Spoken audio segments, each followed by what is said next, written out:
ಹಾಲು ಕುಡಿದಾಗ ತುಂಬಾ ಬ್ಲೋಟಿಂಗ್ ಆಗುತ್ತೆ, ತುಂಬಾ ಪಿಂಪಲ್ಸ್ ಬರುತ್ತೆ. ಮಿಲ್ಕ್ ಕನ್ಸ್ಯೂಮ್ ಮಾಡೋದ್ರಿಂದ ಬ್ಲೋಟಿಂಗ್ ಆಗುತ್ತೆ ಅಥವಾ ಪಿಂಪಲ್ಸ್ ಆಗುತ್ತೆ ಅನ್ನೋ ರೀಸನ್ನು ಆ ಒಬ್ಬ ವ್ಯಕ್ತಿ ಯಾರಿಗಾಗುತ್ತೋ ಅವನು ಮಿಲ್ಕ್ ಪ್ರಾಡಕ್ಟ್ಗೆ ಅಲರ್ಜಿಕ್ ಆಗಿರ್ತಾನೆ. ಅದು ಯೂನಿವರ್ಸಲ್ ಅಲ್ಲ, ಎಲ್ರಿಗೂ ಅಪ್ಲಿಕಬಲ್ ಆಗಲ್ಲ. ನನ್ಗೆ 30-50 ಗ್ರಾಮ್ ಕಡಲೆ ಬೀಜವರೆಗೂ ಫೈನು, ಅದ್ರ ಮೇಲೆ ಕನ್ಸ್ಯೂಮ್ ಮಾಡಿದ್ರೆ ಅದರಿಂದ ಬ್ಲೋಟಿಂಗ್ ಆಗುತ್ತೆ, ಆಮೇಲೆ ಬೆಳಗ್ಗೆ ವಾಶ್ರೂಮ್ಗೆ ಹೋಗುವಾಗ ಹಿಂಸೆ ಆಗುತ್ತೆ. ಅದು ನನಗ್ ಮಾತ್ರ ರಿಲೇಟೆಡ್, ನನ್ಗೆ ಅದ್ ಬಾಡಿಗೆ ಅಡ್ಜಸ್ಟ್ ಆಗಲ್ಲ ಅಂದ್ ಮಾತ್ರಕ್ಕೆ ಎಲ್ರಿಗೂ ಕೆಟ್ಟದ್ದು ಅಂತ ಹೇಳಕ್ಕಾಗಲ್ಲ. ಅಲರ್ಜಿಕ್ ಆಗಿದ್ದವ್ರು ಮಾತ್ರ ಮಿಲ್ಕ್ ಪ್ರಾಡಕ್ಟ್ ಅವಾಯ್ಡ್ ಮಾಡ್ಬೇಕೆ ಹೊತ್ತು ಎಲ್ರೂ ಅಲ್ಲ. ಆಮೇಲೆ ಪರೋಟ ಅಥವಾ ಮೈದಾ ಪ್ರಾಡಕ್ಟ್ ನಂಗೆ ತಿಂದ್ರೆ ಅಗೇನ್ ಬೆಳಗ್ಗೆ ಲೂಸ್ ಮೋಷನ್ ಆಗುತ್ತೆ, ಬಿಕಾಸ್ ಅದ್ರೊಳಗೆ ಫೈಬರ್ಸ್ ಇರಲ್ಲ.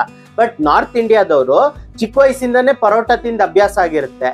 ಸೊ ಅವ್ರು ಪ್ರತಿದಿನ ಪರೋಟ ತಿಂದ್ರೆ ಅವ್ರಿಗೇನ್ ಇಶ್ಯೂ ಆಗಲ್ಲ. ಹಂಗೆ ಕೆಲವ್ರಿಗೆ ರಾತ್ರಿ ಹೊತ್ತು ಒಂದ್ ಲೋಟ ಹಾಲು ಕುಡಿದು ಮಲ್ಕೊಬೇಕು, ಬೆಳಗ್ಗೆ ಎದ್ದ ತಕ್ಷಣ ಒಂದ್ ಲೋಟ ಹಾಲು ಕುಡಿಬೇಕು ಅಂತ ಅಭ್ಯಾಸ ಆಗಿರುತ್ತೆ.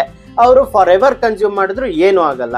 ಸೊ ಒಬ್ಬನ್ ಪ್ರಾಬ್ಲಮ್ ನ ಎಲ್ಲಾರ್ ಪ್ರಾಬ್ಲಮ್ ಅಂತ ಕನ್ಸಿಡರ್ ಮಾಡಬೇಡಿ. ಆ ಒಬ್ಬನ್ಗೆ ಏನೋ ಅದರಿಂದ ಪ್ರಾಬ್ಲಮ್ ಆಗ್ತಿದೆ ಅಂದ್ರೆ ಅದು ಅವನ ಪ್ರಾಬ್ಲಮ್ ಮಾತ್ರ, ನಮ್ಮ ಪ್ರಾಬ್ಲಮ್ ಅಲ್ಲ. ಈವನ್ ಚಿಕನ್ ಅಷ್ಟೇ, ನಾನು ಪ್ರತಿದಿನ 1/4 kg ಚಿಕನ್ ತಿಂತೀನಿ ಅಥವಾ 5-10 ಮೊಟ್ಟೆ ತಿಂತೀನಿ, ನನ್ಗೆ ಯಾವುದೇ ರೀತಿ ಹೀಟ್ ಆಗಲ್ಲ.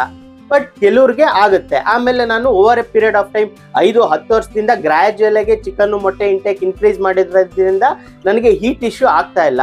ಬಟ್ ಈಗ ಫ್ರೆಶ್ ಆಗಿ ಡಯಟ್ ಮಾಡೋನು ಒಟ್ಟೊಟ್ಟಿಗೆ ಅಷ್ಟು ತಿಂದಾಗ ಹೀಟ್ ಇಶ್ಯೂ ಆಗುತ್ತೆ. Over A period of time gradual ಆಗಿ ಇನ್ಕ್ರೀಸ್ ಮಾಡಿದಾಗ ಅದಕ್ಕೆ ಆ ವ್ಯಕ್ತಿ ಅಡಾಪ್ಟ್ ಆಗ್ತಾನೆ. ಹಾಗೆ ಇದೂನು ಒಬ್ಬ ಪ್ರಾಬ್ಲಮ್ನ ಎಲ್ರಿಗೂ ಇದು ಪ್ರಾಬ್ಲಮ್ ಆಗುತ್ತೆ ಅಂದ್ಬಿಟ್ಟು ಫುಡ್ನ ಎಲಿಮಿನೇಟ್ ಮಾಡೋದು ಕಂಪ್ಲೀಟ್ಲಿ ರಾಂಗು. ಈ ರೀತಿ ನೀವು ಪ್ರತಿಯೊಂದು ಒಂದೊಂದು ಫುಡ್ಗೆ ಒಬ್ಬೊಬ್ರು ಅಲರ್ಜಿಕ್ ಆಗಿರ್ತಾರೆ.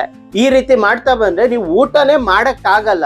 ಪ್ರತಿಯೊಬ್ಬರಿಗೂ ಅವ್ರದೇ ಆದ ಅಲರ್ಜಿಕ್ ಇರುತ್ತೆ. ಅದನ್ನ ಐಡೆಂಟಿಫೈ ಮಾಡಿ ಅದನ್ನ ನಿಮ್ಮ ಡಯಟ್ ಇಂದ ಎಲಿಮಿನೇಟ್ ಮಾಡಬೇಕು.